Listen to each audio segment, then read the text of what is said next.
In front of me is UMIDIGI G5 Tab, and today I would like to show you how you can clean storage.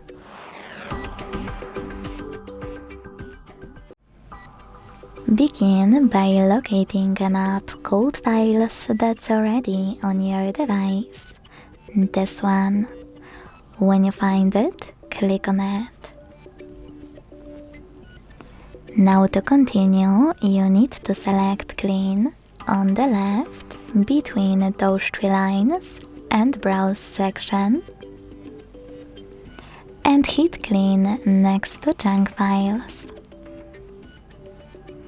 Then confirm your choice by tapping on Clear in the pop-up.